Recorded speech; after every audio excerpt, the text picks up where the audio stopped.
Cette vidéo vise à vous aider à comprendre vos résultats en cas d'échec à une première ou deuxième tentative de l'examen final comme un CPA, EFC, et à savoir quelles sont les prochaines étapes.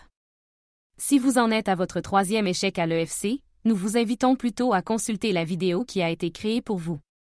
Vous la trouverez sur notre site web dans la section « Échec à l'EFC et modalités de reprise » ou dans le courriel que vous avez reçu à la suite de l'annonce des résultats. Cette vidéo offre une vue d'ensemble de la méthode de correction employée et des documents liés aux résultats.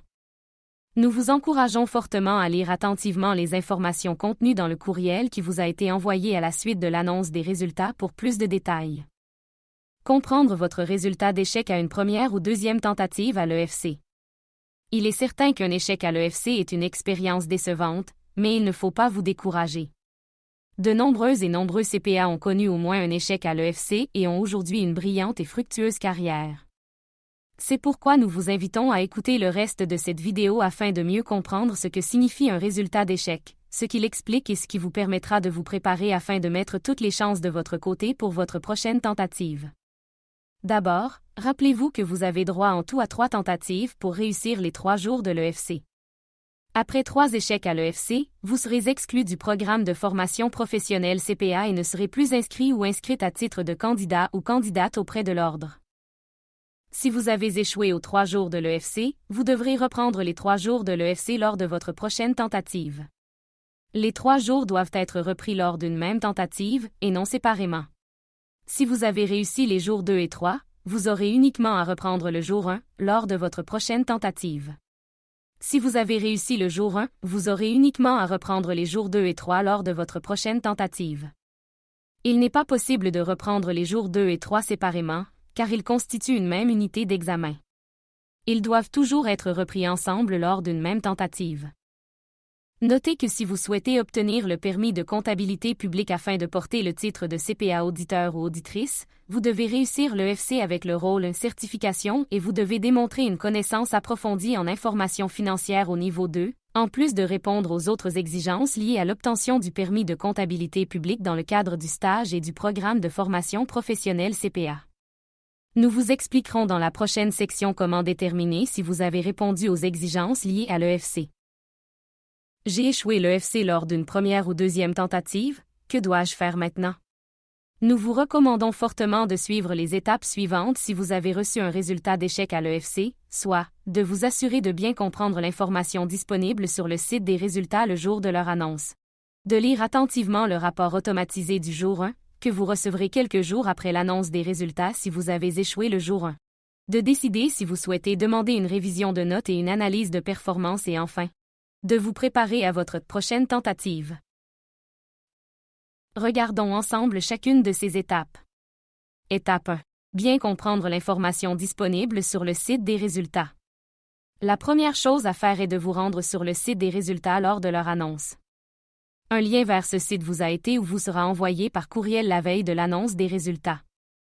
Le jour des résultats, le site web de l'ordre connaît un achalandage particulièrement élevé qui peut ralentir l'accès à ce site. Il peut donc vous falloir quelques essais pour accéder à vos résultats, mais soyez patient et patiente, vous y arriverez. Si vous n'arrivez pas à accéder à vos résultats pour une raison qui n'est pas liée à ce ralentissement, communiquez avec nous par courriel à l'adresse examen@cpaquebec.ca. Lorsque vous consulterez vos résultats, vous n'aurez pas accès à votre copie d'examen ni à aucune autre information concernant votre tentative à l'EFC, y compris le barème de correction.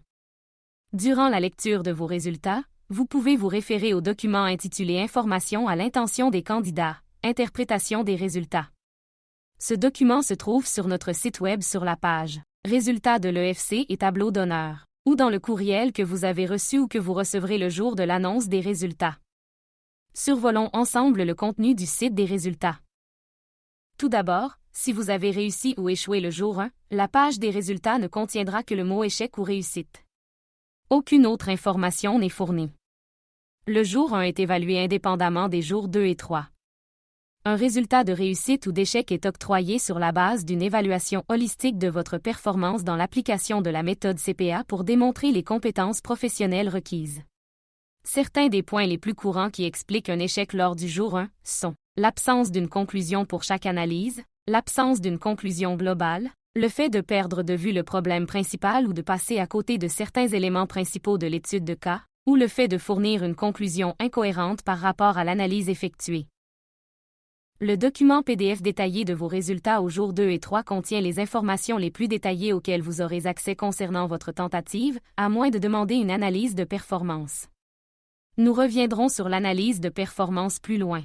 Ce document est également accessible dans votre dossier sur le site de l'Ordre dans la section « Votre examen final », puis dans « Sommaire de l'examen et résultats ». Nous vous recommandons fortement de télécharger et d'enregistrer une copie des documents liés à vos résultats dans un endroit sûr. Ce document de résultats contient plus de détails sur votre performance à chacun des 4 niveaux des jours 2 et 3. Le jury d'examen, qui est un comité national qui établit la norme de réussite de l'EFC, utilise un modèle de décision à 4 niveaux pour évaluer les compétences des CPA en devenir et parvenir à une décision de réussite ou d'échec. Vous devez réussir les 4 niveaux de ce modèle pour réussir les jours 2 et 3 de l'EFC. Notez que les guides de notation et le nombre exact d'occasions d'évaluation où une personne doit démontrer sa compétence pour réussir un niveau particulier ne sont pas divulgués. Vous trouverez plus de détails sur le processus de notation et d'évaluation dans le rapport du jury d'examen. Un rapport est préparé pour chaque EFC et il est rendu disponible quelques mois après l'examen. Voyons les 4 niveaux du profil de réussite des jours 2 et 3 plus en détail. Le niveau 1 du profil de réussite exige que la réponse soit suffisante, ce qui signifie que vous devez avoir obtenu un nombre suffisant de mentions C ou compétent et ou EVC, en voie vers la compétence, lors de toutes les occasions d'évaluation des jours 2 et 3. Comme nous le disions plus tôt, ce nombre suffisant est fixé par le jury d'examen pour chaque EFC et n'est pas divulgué. Il est donc possible de répondre aux exigences de réussite des niveaux 2, 3 et 4, mais pas à celles du niveau 1. Ce niveau est celui où la plupart des échecs surviennent. Si vous avez un échec à ce niveau, votre résultat comprend ce qu'on appelle un rang décile, qui consiste en un chiffre de 1 à 10. Plus votre rang décile est élevé, moins vous êtes prêt d'atteindre le profil de réussite. Dans l'exemple ci-dessus, cette personne a un rang décile de 4, ce qui signifie qu'elle fait partie des 40% ayant eu les meilleurs résultats parmi ceux et celles qui sont en échec au niveau 1. Le rang décile est l'un des outils qui peuvent vous aider à décider si vous souhaitez demander une révision de notes. Nous parlerons de ce point un peu plus loin. Si vous êtes en échec au niveau 1 et que vous avez un rang décile entre 1 et 5, ce résultat peut signifier que vous devez améliorer vos compétences liées à l'analyse d'une étude de cas. Pour ce faire, vous pourriez envisager de recourir au service de préparation à l'EFC. Pour tous les détails sur ce service, consultez la page « Préparation à l'EFC » de notre site Web. Si vous êtes en échec au niveau 1 et que vous avez un rang décile entre 6 et 10, ce résultat peut signifier que vous devez renforcer votre compréhension des notions techniques et votre capacité à les appliquer, comme celles liées à l'information financière ou à la fiscalité. Pour réussir au niveau 2, vous devez obtenir un certain nombre de fois la mention « compétent » en information financière et ou en comptabilité de gestion, lors des jours 2 et 3 combinés. Il y a un certain nombre d'occasions de démontrer la profondeur de vos connaissances en information financière et ou en comptabilité de gestion lors de chacun des jours 2 et 3 de chaque EFC. Cependant, la combinaison d'occasions d'évaluation pour chaque compétence lors de chacune des journées est différente d'un EFC à l'autre. Si vous avez un échec au niveau 2, cela peut signifier que vous devez développer vos notions techniques en matière d'information financière ou de comptabilité de gestion ou votre capacité à les appliquer dans le cadre d'une étude de cas. Pour la comptabilité de gestion, un échec peut être lié à votre manière d'effectuer l'analyse quantitative, au fait de ne pas avoir tenu compte de certains renseignements critiques ou encore au fait de ne pas avoir intégré l'analyse à votre réponse. Si vous avez réussi le niveau 1, mais échoué au niveau 2, cela peut s'expliquer par des lacunes en information financière et ou en comptabilité de gestion ou par une gestion du temps déficiente. Même si vous n'avez pas à obtenir la mention réussite en information financière ou en comptabilité de gestion au niveau 2 pour réussir le FC, votre performance lors des occasions d'évaluation du niveau 2 a un impact sur votre note globale au niveau 1, puisque la réussite du niveau 1 dépend de l'obtention d'un nombre suffisant de mentions compétents et ou en voie vers la compétence, lors de l'ensemble des occasions d'évaluation des jours 2 et 3. Si vous souhaitez obtenir le permis de comptabilité publique afin de porter le titre de CPA auditeur ou auditrice, c'est au niveau 2 que vous devez démontrer une profondeur suffisante en obtenant la mention « Réussite » en information financière. Si vous réussissez le FC avec le rôle certification, mais que vous n'obtenez pas la mention « Réussite » au niveau 2 en information financière, vous devrez réussir l'examen de reprise en comptabilité publique avant de soumettre votre demande de permis CPA. Si vous soumettez tout de même votre demande de permis avant d'avoir réussi l'examen de reprise, vous obtiendrez le titre de CPA, mais pas celui de CPA auditeur ou auditrice. À ce moment, si vous souhaitez toujours obtenir le permis de comptabilité publique, vous devrez présenter une demande de reconnaissance en vue d'obtenir ce permis et répondre aux exigences de ce processus, ce qui occasionnera des délais et des frais supplémentaires. Pour réussir au niveau 3, votre réponse doit démontrer la profondeur de vos compétences liées au rôle que vous avez choisi. Les occasions d'évaluation permettant de démontrer la profondeur au niveau 3 ne sont présentes que lors du jour 2 de l'EFC. Si vous avez un échec au niveau 3, cela peut signifier que vous devez améliorer les compétences liées au rôle que vous avez choisi pour l'EFC, vos connaissances techniques et ou vos compétences d'analyse de cas. Lors de votre prochaine tentative, il pourrait être judicieux d'opter pour un autre rôle, surtout si ce n'est pas la première fois que vous obtenez un échec avec votre rôle actuel. Toutefois, n'oubliez pas que si votre objectif est d'obtenir le permis de comptabilité publique, vous devez réussir l'EFC avec le rôle certification. Lorsque vous choisissez un rôle pour l'EFC, vous devez tenir compte de vos forces. Aussi, choisissez votre rôle en fonction de vos compétences les plus développées et de votre expérience professionnelle. Par exemple, si vous n'avez aucune expérience professionnelle en audit ou en certification, vous avez moins de chances de réussir dans le rôle certification, même si vous avez réussi le module de certification durant votre formation. En effet, étant donné la nature complexe du travail d'audit et de certification, il est moins probable que vous acquériez l'ensemble des compétences requises uniquement durant la formation. Si vous travaillez dans le domaine de l'information financière, vous pourriez choisir le rôle de gestion de la performance, de finance ou de fiscalité. Pour réussir au niveau 4, votre réponse doit démontrer l'étendue de vos compétences dans tous les domaines de la grille de compétences CPA, à un niveau de base. Les occasions d'évaluation pour ce niveau sont principalement présentes lors du jour 3, mais il est également possible que certaines d'entre elles se retrouvent lors du jour 2. Vous devez obtenir un certain nombre de mentions, en voie vers la compétence, au minimum, pour chacune des compétences afin de réussir ce niveau. Un échec au niveau 4 est souvent lié à une mauvaise gestion du temps qui vous empêche de démontrer l'étendue de vos compétences et de saisir un nombre suffisant d'occasions d'évaluation dans l'ensemble des 6 domaines. Il est aussi possible que vous ayez des lacunes dans un ou plusieurs domaines de compétences. Voici quelques questions à vous poser si vous êtes en échec au niveau 4. Y a-t-il des domaines de compétences que vous avez évités durant l'examen ou dans lesquels vous sentez que vous avez des lacunes? Si vous avez obtenu un résultat, échec, dans une compétence particulière, devez-vous développer davantage vos notions techniques dans ce domaine?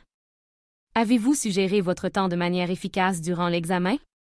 Avez-vous eu le temps de terminer les études de cas en fonction de votre ébauche initiale? Étape 2. Lire attentivement le rapport automatisé du jour 1. Si vous avez échoué le jour 1, vous recevrez quelques jours après l'annonce des résultats un rapport de rétroaction automatisé portant sur cette partie de l'EFC. Le rapport sera déposé dans votre dossier sur le site de l'Ordre et vous recevrez un courriel pour vous aviser qu'il a été déposé dans votre dossier. Vous pouvez en consulter un exemple sur la page « Échec à l'EFC et modalités de reprise » du site web de l'Ordre. Ce rapport est préparé à partir des données recueillies lors de la correction de l'examen. Il contient des commentaires généraux à propos des lacunes identifiées dans les réponses de l'ensemble des candidates et candidats et est préparé sans intervention humaine. Il est donc de nature générale et ne tient pas nécessairement compte des spécificités de votre réponse. Il ne s'agit pas d'une rétroaction personnalisée et exhaustive rédigée par la personne qui a corrigé votre réponse. Ce rapport est donc offert gratuitement à toutes les personnes qui ont échoué le jour 1, mais il n'est pas offert pour les jours 2 et 3. Pour une rétroaction plus détaillée et personnalisée au sujet de votre réponse au jour 1, vous devez demander une analyse de performance. En consultant le rapport automatisé du jour 1, vous pourrez prendre conscience des principales lacunes dans votre réponse et ainsi décider si vous souhaitez ou non demander une analyse de performance. Nous vous recommandons donc d'attendre d'avoir consulté votre rapport automatisé du jour 1 avant de soumettre une demande d'analyse de performance. Étape 3. Décidez si vous souhaitez demander une révision de notes et ou un rapport d'analyse de performance. Demande de révision de notes. Toutes les personnes qui échouent ont le droit de demander une révision de leurs notes à l'EFC. Vous pouvez également demander une révision de notes si vous avez réussi l'EFC avec le rôle de certification, mais que vous avez échoué au niveau 2 en information financière. Vous pouvez demander une révision de notes seulement pour le jour 1, seulement pour les jours 2 et 3, ou encore pour l'ensemble des 3 jours de l'EFC. Il s'agit toutefois d'un processus entièrement facultatif et cette décision doit être prise de façon éclairée. Voici les facteurs à considérer si vous pensez faire une demande de révision de notes. Assurez-vous d'abord de lire attentivement le document « Information à l'intention des candidats », interprétation des résultats qui contient des renseignements utiles à la prise de cette décision, tels que le nombre de demandes de révision pour lesquelles les notes ont été revues de manière avantageuse lors du dernier EFC. Cette donnée peut vous donner une idée du taux de succès d'une telle démarche. Dans votre décision, il est important de tenir compte du fait que le processus de notation et d'évaluation de l'EFC est un processus très rigoureux. Le premier jour est évalué de manière holistique du point de vue de la réussite ou de l'échec. Si un échec est attribué à une copie par le correcteur ou la correctrice de l'EFC, une deuxième correctrice ou un deuxième correcteur expérimenté corrigera cette copie. S'il y a des différences entre les résultats attribués lors des 2 corrections, la copie sera alors corrigée une 3e fois par un ou une arbitre. Chaque copie du jour 2 est corrigée 2 fois et, s'il y a des différences entre les résultats attribués, elle est notée une 3e fois par un ou une arbitre. Le jour 3 est corrigé une 2e fois si le résultat combiné des jours 2 et 3 est un échec, mais que le résultat pour la profondeur du rôle choisi est réussite. Cela signifie que les chances qu'une note soit revue de manière avantageuse sont extrêmement faibles. Au cours des dernières années, environ 1% des demandes de révision de notes ont conduit à l'annulation d'un résultat défavorable, comme en témoigne le document Information à l'intention des candidats, interprétation des résultats. Parmi les facteurs à considérer en faveur d'une demande de révision de notes, on trouve n'avoir échoué qu'au niveau 1 et avoir un rang décile de 1 ou 2. N'avoir échoué qu'à un seul niveau autre que le niveau 1 dans un seul domaine de compétences. Par exemple, n'avoir échoué qu'au niveau 4 en fiscalité et avoir réussi tous les autres niveaux dans ce domaine de compétences. Avoir réussi le FC avec le rôle de certification, mais avoir échoué la profondeur au niveau 2 en information financière, condition essentielle si vous souhaitez obtenir le permis de comptabilité publique afin de porter le titre de CPA auditeur ou auditrice. Même si ces facteurs peuvent augmenter la probabilité qu'une révision soit favorable, gardez à l'esprit que le pourcentage global des demandes de révision de notes aboutissant à une modification de vos résultats reste très faible. Parmi les facteurs à considérer qui peuvent réduire vos chances d'une issue favorable lors d'une demande de révision de notes, on trouve avoir un échec au niveau 1 avec un rang décile de 3 ou plus. Être en échec dans plus d'un domaine de compétences au niveau 2, 3 et ou 4. Gardez à l'esprit qu'une révision de notes ne sera accordée que dans certaines situations spécifiques, telles que si le correcteur ou la correctrice a mal appliqué la procédure de correction ou les éléments du guide de notation. Si le correcteur ou la correctrice n'a pas tenu compte d'une partie pertinente de votre réponse. Par exemple, si la correction ne tient pas compte d'une explication pertinente que vous avez fournie. Si le correcteur ou la correctrice a fait une erreur de jugement durant la correction. Lorsque vous soumettez une demande de révision, vous ne pouvez fournir aucune explication ni aucun élément de contexte concernant votre examen.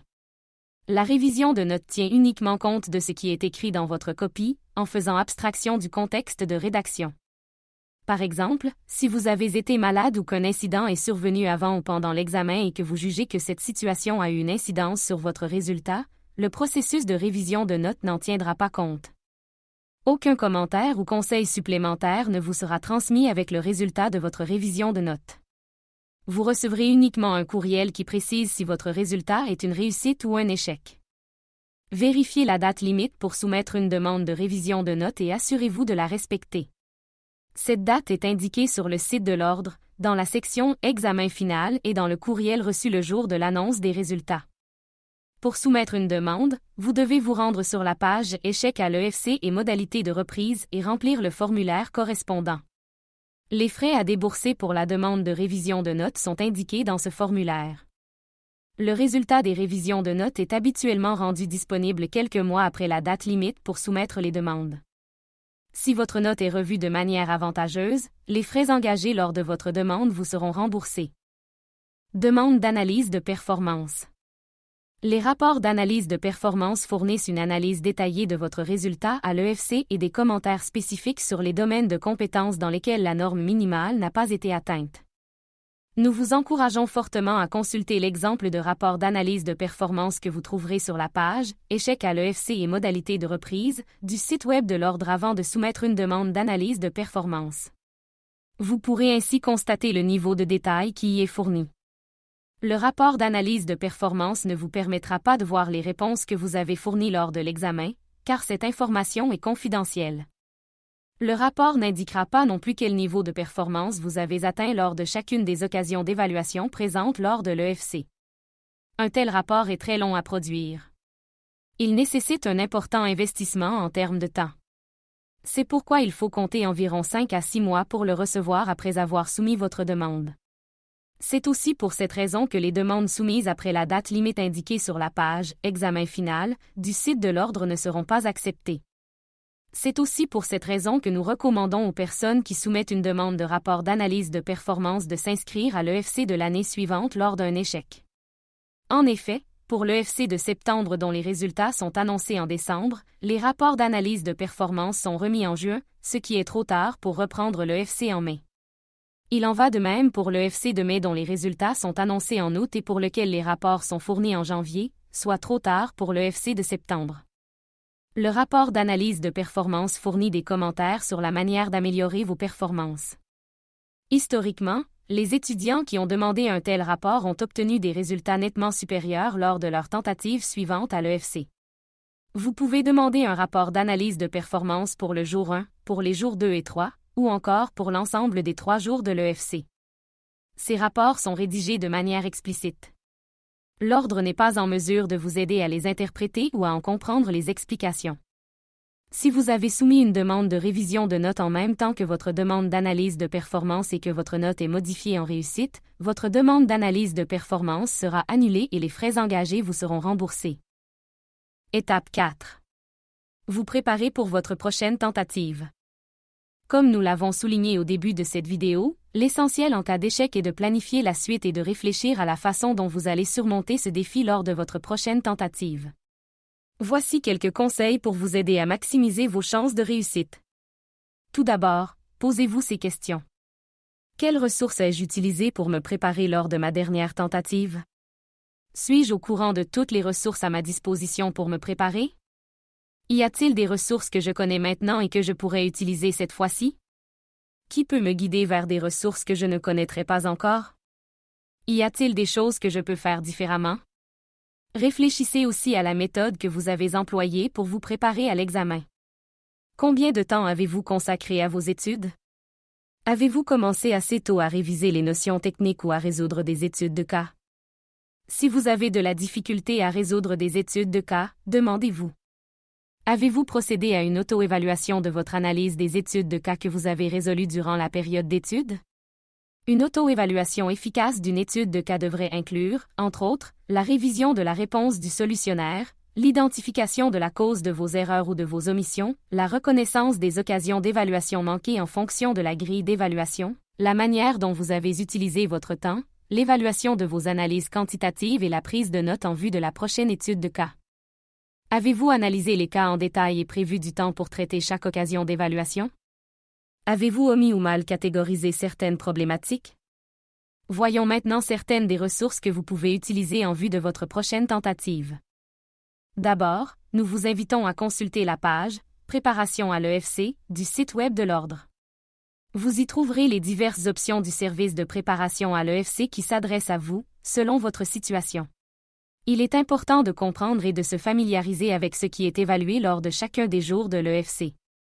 Cela est défini dans la grille des compétences CPA et la liste des connaissances connexes. Merci d'avoir écouté cette vidéo. Si vous n'avez pas obtenu réponse à vos questions grâce à cette vidéo et aux documents mentionnés, n'hésitez pas à communiquer avec nous à examen@cpaquebec.ca. Nous vous souhaitons le meilleur des succès dans votre cheminement vers le titre de CPA.